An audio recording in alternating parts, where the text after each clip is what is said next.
Hi friends, happy Tuesday and welcome back to another Independence Station. Today we're going to be talking about prefixes, which if you remember, prefixes are parts of some words that are in the beginning. So prefixes are always in the beginning of words, and they also help us determine the meaning of the word or make a definition for it. These are really helpful because when we're reading, sometimes it helps us sound out the word, but also it helps us figure out what new words mean and make definitions for them. So the prefix we're going to focus on today is re. Now, last week we did pre, like in prefix. And if you remember, pre means before. Just like a prefix comes before the rest of the word. This prefix is re. Re. So it's R-E and it's pronounced re. And this, if it was a prefix in a word, would be at the beginning of the word because all prefixes are in the beginning of the words where they occur. So re, I'm going to tell you, means again. So re means again. Anytime you see the prefix re in a word, it means again. So I'm going to give you an example of a word using the prefix re.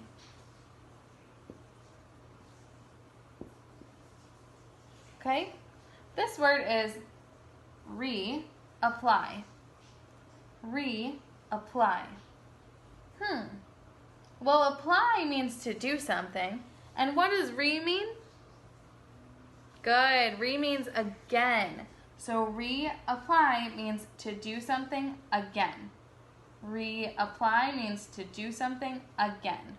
I'm going to give you another example of a word with re as a prefix. Okay, here's this word, reuse. Reuse. So this word means to use something again. Remember, re means again, so to use something again. Now, I've been very careful with the way that I describe re to you. And there's a reason for that, and it's the same way that I describe prefixes to you. Prefixes are not in all words. So some words you'll see will have a chunk that says re, but it's not always a prefix. It's only a prefix in the word if it comes in the beginning and it helps you define the word or helps you make a definition for the word. So prefixes only exist when they are in the beginning of the word and it helps you make a definition. So I'm going to give you an example. First, let's look at reapply. So re is our prefix and apply is a word on its own. We know apply is a word in English. So that also helps us figure out that this is going to be a prefix. Reuse, we know that use is a word in English. It means like to use something.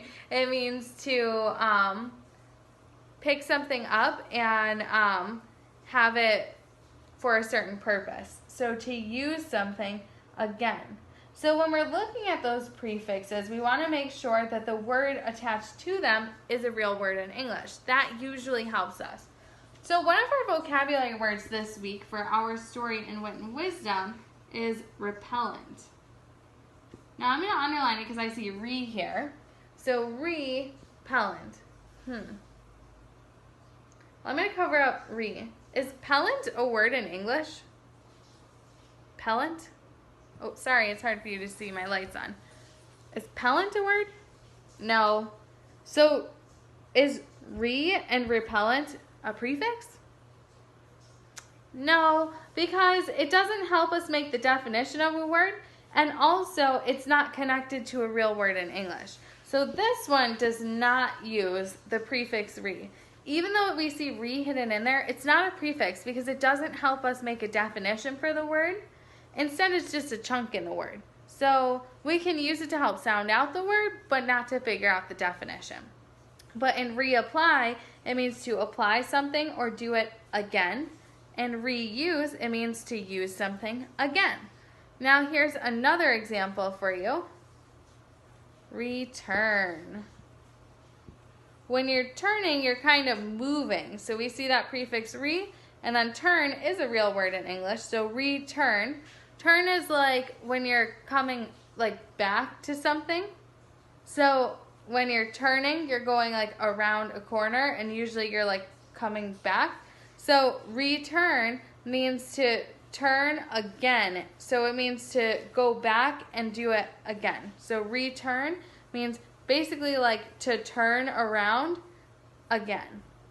Okay? So kind of like when you're returning, if you just turn, you'll go straight and then turn this way.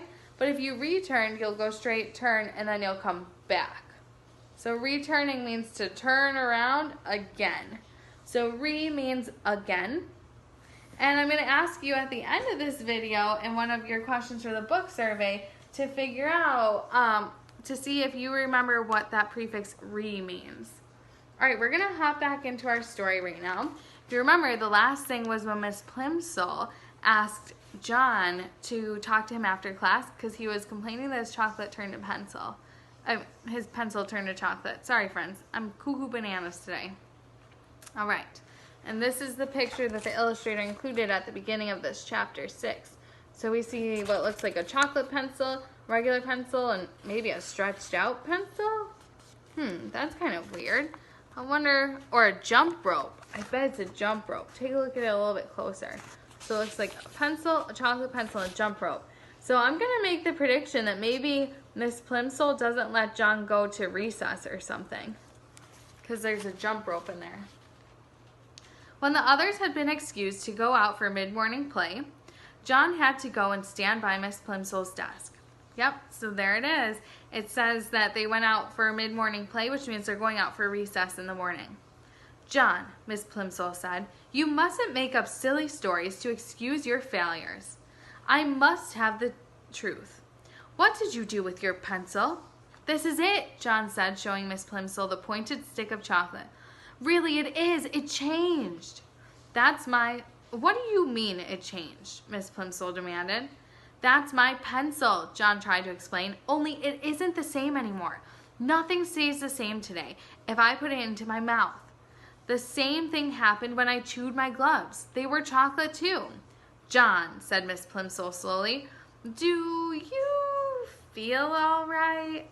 Yes, thank you, John said. I feel all right, except, he added, I'm getting so thirsty. The water from the water fountain turned to chocolate, and so did the water upstairs. I would like a drink of cold water. Yes, John, said Miss Plimsoll. She suddenly looked pale. You run out and play with the others. I'm going to have a talk with the nurse. And John, Miss Plimsoll said, as he started toward the classroom door, here's another pencil. Be a good boy and try not to lose it.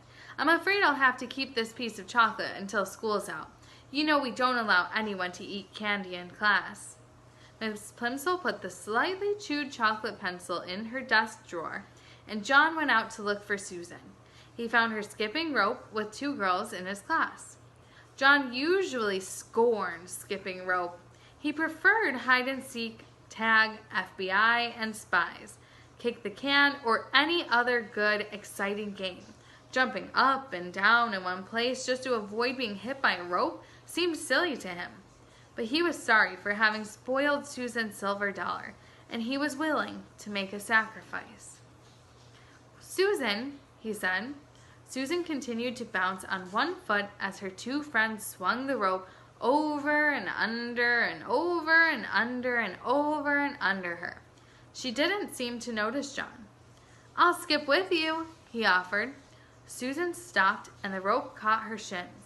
Let's try doubles backwards, she said, but not to John. She ignored John. You go first, Betty. Ellen, you go second. I'll go last. The one who does it the most times gets the first slice of my birthday cake. So now we know that Susan is ignoring John. And I feel like she's kind of taunting him a little bit, because she's saying to her other friends, like, whoever does it the most times gets the first slice of my birthday cake. So it seems like she's kind of taunting him, like, I wonder if John's going to get any cake. Susan looked at John, raised her eyebrows, shut her eyes, and stuck out the top of her pink tongue. Then she turned back to the girls and smiled. Ellen whispered in Betty's ear, and Betty whispered in Susan's ear. Then all 3 of them looked at John and at each other again and burst out laughing. Oh, Susan, John protested. I didn't mean to do it. The trouble is, there's something magic about me today. Everything I put into my mouth turns to chocolate. The girls giggled. All right, so we're going to stop there for today. You're going to have 2 questions on your book survey. The first question is going to be, what does the prefix re mean? And then the second question is going to be asking you, why is Susan upset with John? So I want you to make a connection to something that happened earlier in the story. Why is Susan upset with John? Then there will actually be a bonus question. I want to see if anybody can think of a word that uses the prefix re. So I want to see if anyone can think of a word that uses the prefix re. So first question, what does re as a prefix mean? Second question, why is Susan mad at John? And third bonus question is going to be, can you think of a word that uses the prefix re? All right, see you soon, friends.